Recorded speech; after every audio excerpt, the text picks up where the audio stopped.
Good evening, trance family. This is Kate, trance music, addicted TV. I am glad to say that I've got very, very special guest, Orjan Nilsen. Hello.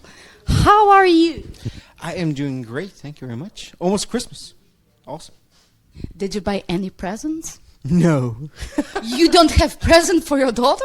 Well, for her, that's fine. But she is I bought that present 2 months ago, so that's fine. Okay. Do you have a present for V? For the second one, Violetta Bonera? Actually, no, but she will get one when she comes up to my place in January. Yeah. Okay. About your new album, you said you always want to try something new, something fresh.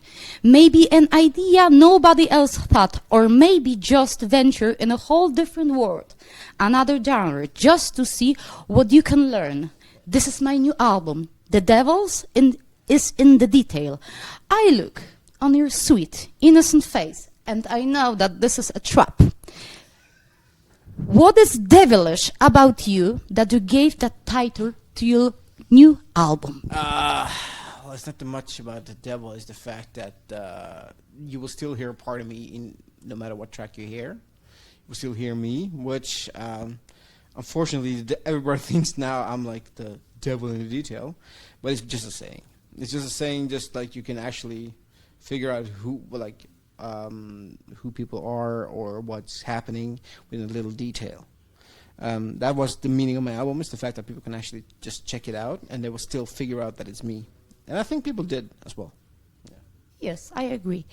Do you remember the moment when that title came to your mind? Yeah, I do. It's when I made Phantom Heart, and I realized that I still had a couple of signature moves in the track that is so far away from what I've ever done before.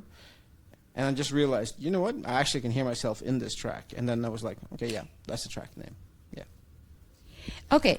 When you released your album, in my opinion, that was a sign something big is coming. Someone big is coming.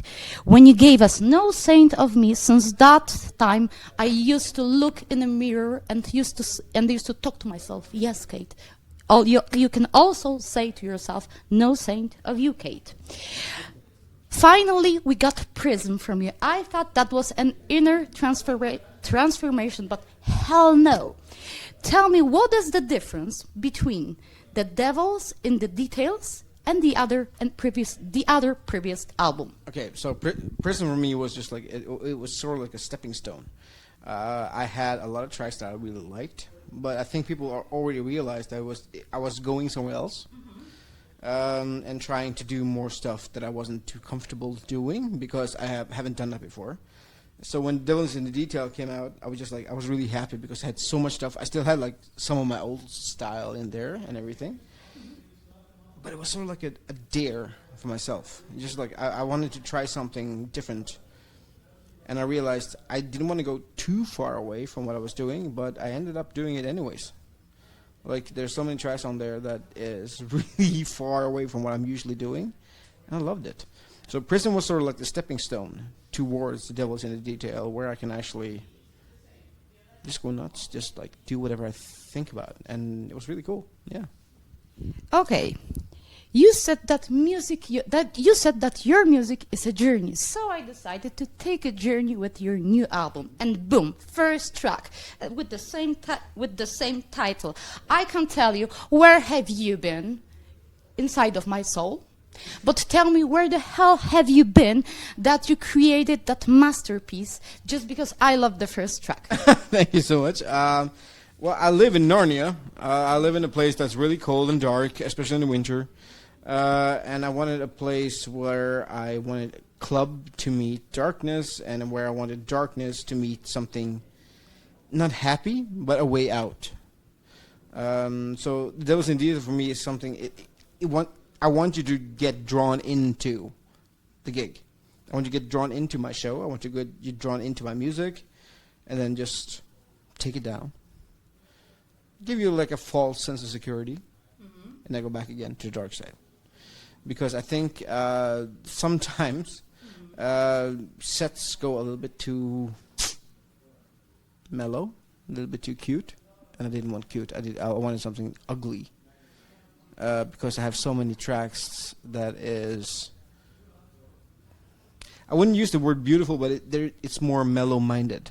Yes, I agree. Yeah. So I wanted something that's just I was really surprised. pure filth. Yeah. I was surprised, actually shocked about that track. But I love it. Okay, imagine that you became 7th member of the crew, Serious Friends, and you invite Rachel for a dinner, for a romantic dinner. Candles, food, wine, and music. Which one track of your new album would you like to choose to seduce Rachel? She seems like a kind of old-fashioned kind of girl in many ways, so Ghost Ship would probably be my first one. And second So you start gentle. Yeah, start gentle. I wouldn't exactly end with The Devil's in the Detail either, because that's just a little too harsh.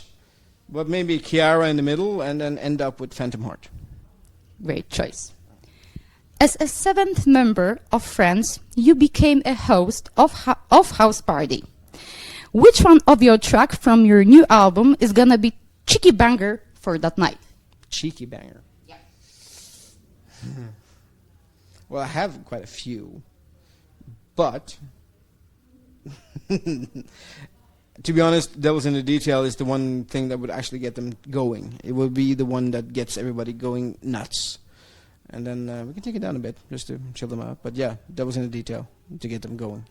As a 7th member of this crew, tell me which one trance DJ or someone who work in trance industry could be perfect Ross. Oh, there's so many. Oh, there's so many. Who came to your mind? Oh, actually quite a few. Okay, so I'm going to give you two from the get-go. One is a Norwegian guy called Lars Nyhem. He's one half of the Blizzard. He would be a perfect Ross. He seems to me like a perfect Ross. And then you have another one. Well, he's a gentle guy, not the biggest party dude. Okay, perfect Chandler. I guess that's me. Okay, Joey. Ben Nicky. Okay, perfect Rachel.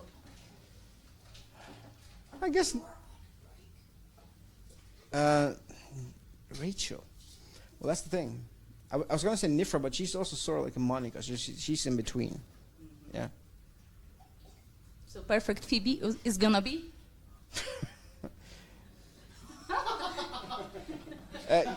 My manager is raising her hand, but I would say the perfect Phoebe would actually be Tansy. Yeah. Tansy Sayadi is the perfect Phoebe. She actually is, I'm sorry, but she is Phoebe. She has that kind of vibe, and she's very floaty and flaky.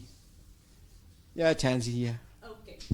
As a professional DJ, how many points, from 1 to 10, would you like to give Phoebe for her Smelly Cat?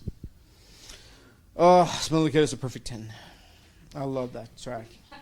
Smelly cat, what are they feeding you? You can't find any more catchy track in that. No, Smelly Cat is awesome. It's awesome. Okay. I saw on Instagram something what really moves me. I mean, your visit on Anfield in Liverpool. How do you recall that day? I would call it a perfect day. I've never been to Anfield before. I've been a fan since I was like 5, 6 years old. And I promised my brother that I was going to go to Anfield with him. Unfortunately, he didn't live to experience it. But it's just like when I saw the pitch and when I got on there, there was nobody on the pitch except for like Sky Sports and some other people. And I just melted. It was just like everything was hitting me at once, and it was just perfect. No, it's one of the best days of my life. Yeah. Do you have your favorite football player? From back in the days, Robbie Fowler. Now, I think, well, also Steven Gerrard, obviously. If you don't like Steven Gerrard, you're... But I'm pretty sure right now it's going to be somewhere between Firmino, Mane, Virgil van Dijk, obviously. I still love Suarez. The guy is so cheeky. The guy is insane. He bites people. I mean, I love the guy. So yeah, no, it's like, yeah, I would love to have him back. Not just to bite people. Well, that too. But yeah, also like, it's just, no. Right now, probably my favorite player, Firmino. Yeah. Okay, let's talk about sport. Let's continue our conversation about sport. I saw on your Instagram that you jump into ADE on trampoline. Since when you are a fan of extreme sports, and what's gonna be next? Skydiving? I love my couch. My couch is awesome. I hate trampolines.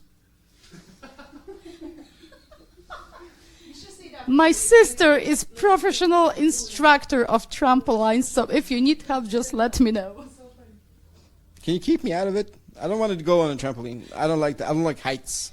Jesus, I had to ask Richard Durant on the interview straight after AD, are you fine? Or are you, and ask him, is Orjan alive? And he said, yes, he's still alive. Barely. Death trap. Okay, 2019 is almost behind us. Can you sum up 2019? How was it for you? This might be the most busy year I ever had working-wise. I've been in the studio or traveling, and it's been a tough year. I'm might getting some wrinkles right now. I think. No, not yet, but maybe soon.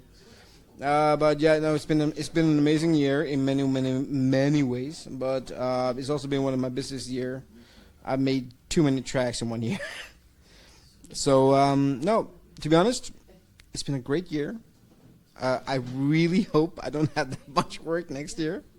But yeah, no, it's been good. It's been good. So hopefully I can chill a little bit more in 2020. And just go on the road and see people and not spend that many hours in the studio, because that was insane.